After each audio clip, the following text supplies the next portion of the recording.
Class है BA part द्वितीय, विषय इतिहास।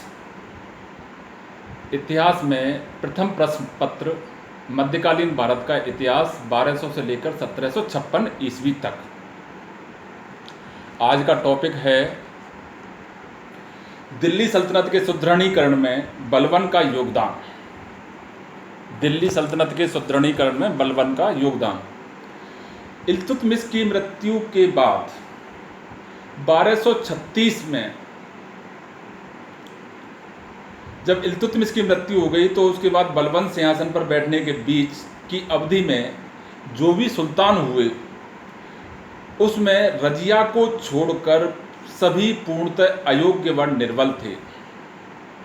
फलस्वरूप राज्य में चारों तरफ अव्यवस्था व्याप्त हो गई।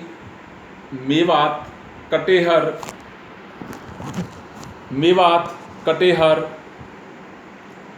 अवध व दोआब आदि के प्रदेश बड़े पैमाने पर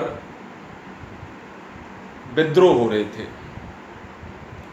तथा सुल्तान के पद की प्रतिष्ठा और शक्ति पूर्णतः नष्ट हो गई थी। तीसरा था 40 गुलामों का दल जिसे तुर्कान चहलगानी के नाम से जाना जाता है। वो सल्तनत में अत्यंत शक्तिशाली हो गई थी तथा उत्तर पश्चिमी सीमांत प्रांत में बड़े पैमाने पर मंगोल आक्रमण हो रहे थे। इस प्रकार जब बलबन गद्दी पर बैठा तो उसको उपयुक्त अनेक समस्याओं का सामना करना पड़ा, किंतु बलबन ने अत्यंत धैर्य व साहस के साथ एक एक करके इनका समाधान किया। सर्वप्रथम जैसा कि बर्नी लिखता है कि बलबन ने अपने शासन के प्रथम वर्ष में मेवात, कटेहर, दोआब व अवध को हिंदू विद्रोहियों के विरुद्ध सैनिक कार्रवाई की और पूर्ण कठोरता के साथ उनके विद्रोह का दमन करके उसने वहां पर पुनः तुर्की सत्ता को दृढ़ता से जमा दिया।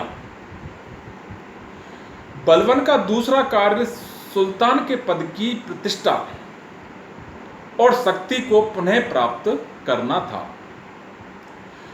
प्रोफेसर खलील अहमद निजामी लिखते हैं कि बलबन ने सुल्तान के पद की प्रतिष्ठा और शक्ति को पुनः प्राप्त करने के लिए जो आवश्यक कदम उठाए वो यद्यपि काफ़ी नाटकीय लगते हैं, किंतु बलबन ने इन्हीं के माध्यम से सुल्तान के पद का इतना आतंक और भय उत्पन्न कर दिया था कि अब बड़े से बड़े तुर्की अमीर को उसके आदेशों का उल्लंघन करने का साहस तक नहीं होता था।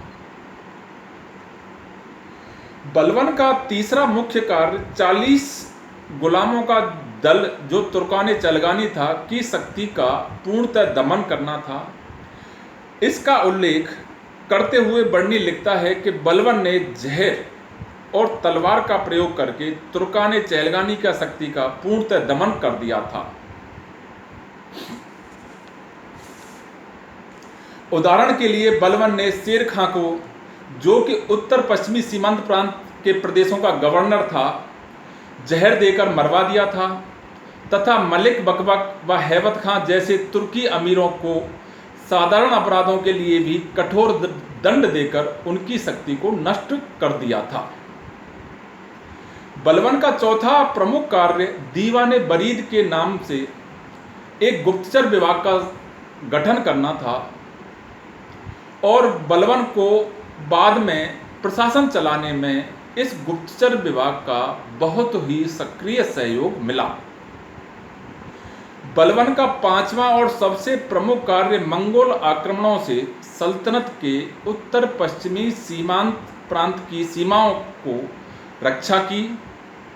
जिस समय बलबन सिंहासन पर बैठा उस समय उत्तर पश्चिमी सीमांत प्रांत पर बड़े पैमाने पर मंगोल आक्रमण हो रहे थे, किंतु बलबन ने अपनी सीमाओं की सुरक्षा की उचित व्यवस्था करके और मंगोल आक्रमणों को पूर्ण रूप से विफल कर दिया और उसके समय में मंगोल दिल्ली सल्तनत के किसी भी प्रदेश पर अधिकार नहीं कर सके।